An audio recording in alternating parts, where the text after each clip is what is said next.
brace it between your legs. It's important to have this over here in your legs. Let me see if I can get this lined up a little bit better here.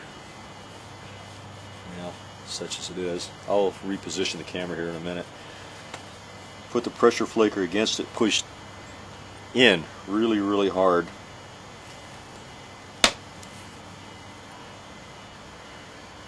And that flake didn't go as far as I wanted it to, but let me reposition the camera and show you the next flake here. Hopefully this gives you a little better view here. Got the ridge right down the middle of the groove on the pad. I'm lining my Ishi stick right directly up with that ridge, supporting the core between my legs here and squeezing it so that the core cannot move at all.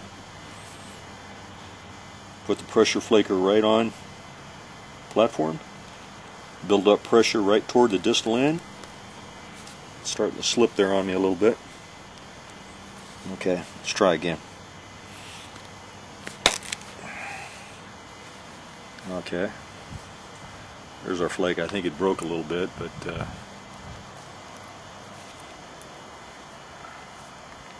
right down there. And I'll set up some more and try and give you some other viewpoints here. I don't know if this is showing up that well. Okay, I've got two more platforms set up, one right here for this ridge and this ridge. Talk a little bit more about these platforms for pressure. For pressure, I like them closer to 85 or 90 degrees, maybe not quite as sharp, maybe not the 75 to 85 degrees that I like for indirect percussion. It just seems to work out better.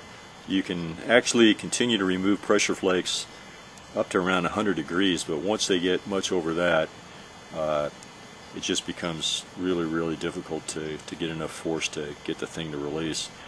So we'll get this set up here, and hopefully we'll get a flake to go all the way down to here and another one over to here.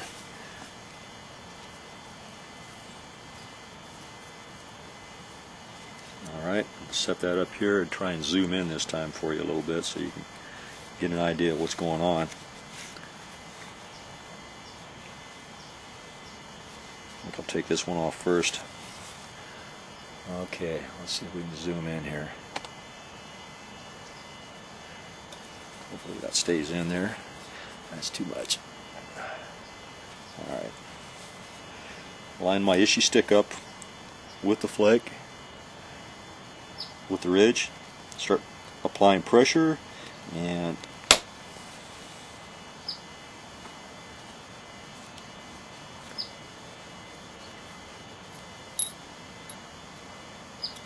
there's our flake removal.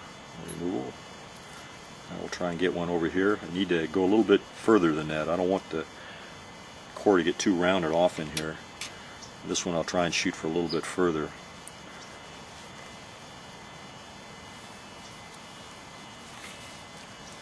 Alright. Squeeze it between the legs.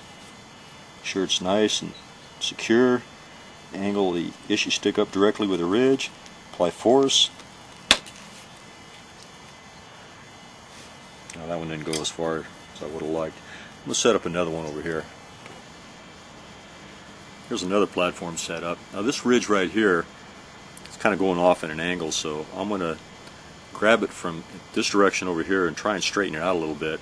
And it's really important that these flakes travel all the way to the distal end. Otherwise, the distal end gets kind of fat and you end up with a whole lot of curvature on the sides of your core. And that just makes things really, really difficult. Okay, try and get a little bit longer flake here, giving you a different angle too. It's more directly in front. Okay, put it on here. Oh, released a little early on me. I'll set something up over here. Okay, this face here is really getting too curved. I need to really, really drive a deep one in to get it to undercut all this. Probably should do it with indirect percussion, but I'm going to give it a try with this. I scored it with a short flake in order to get it to release a little bit better. It's starting to shift on me there a little bit. Okay. Nah, I'm going to have to do it with indirect percussion, and I'll come back. Well, I went ahead and used the punch. It took a lot bigger flake off than I'd wanted it to take, and as you can see here, actually straightened it out okay, but it truncated the core a little bit. But we do have a straighter edge now, and that's going to make it a little bit easier to continue on here. So we'll make some more platforms for pressure. A couple more set up, one right here, one right here.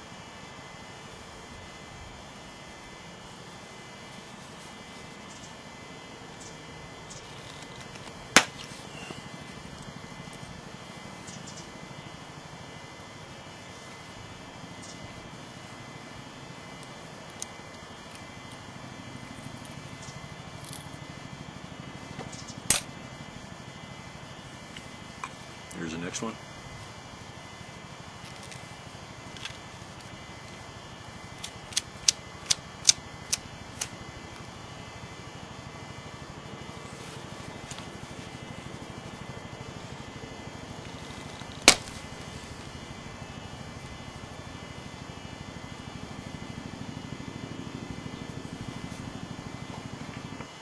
A couple more. One right here for this ridge. One right here for this ridge. We'll do this one first.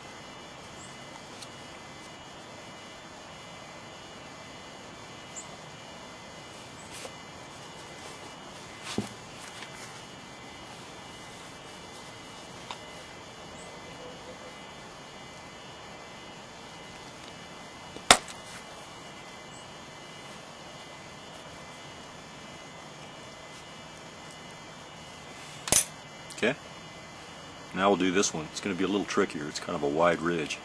It's going to be a wide flake if it comes off. It's going to take a lot more force to release too. And I want to get a shallower bite so that I don't nip off the distal end of the core. Alright.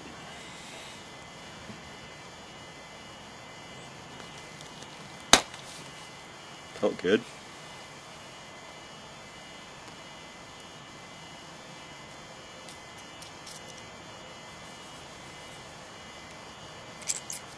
Okay, take a few more. A couple more set up. One here, one here. Wasn't able to isolate that very good, so it's going to be kind of hard to remove, but we'll give it a try here. It's kind of hard to support these cores when they get really small like this.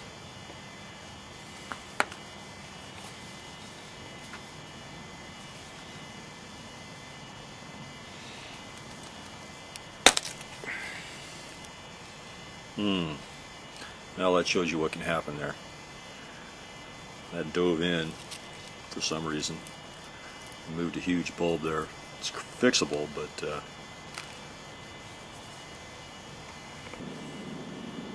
okay, we're going to give this a try here. You can see this area right in here where it just kind of chewed up the platform. I think what happened is I had sharpened up the tip of my Ishi stick here, and I think it was just too much pressure and it collapsed. But I don't know whether this flake is going to go or not. Kind of encountering more problems in this core than I normally do, but you know, hey, that's good for demonstration purposes because people can see just how things can go wrong and how to correct them. So ideally I'd like to drive one off just to the side of that, and hopefully it won't collapse, but it might. But here goes.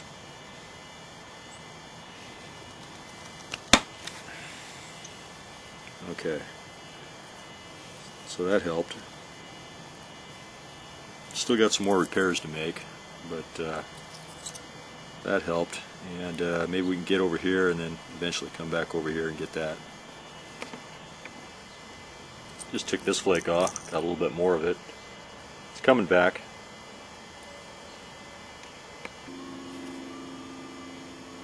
Okay, when you have this little bump here like that, what I like to do is take a little bit of percussion and just kind of straighten that out a little bit. It seems counterproductive, but really you got to get rid of that in order to get a flake to travel down across that. Doesn't take much, but just kind of straighten that hump out of there. Reestablish the straightness of your ridge.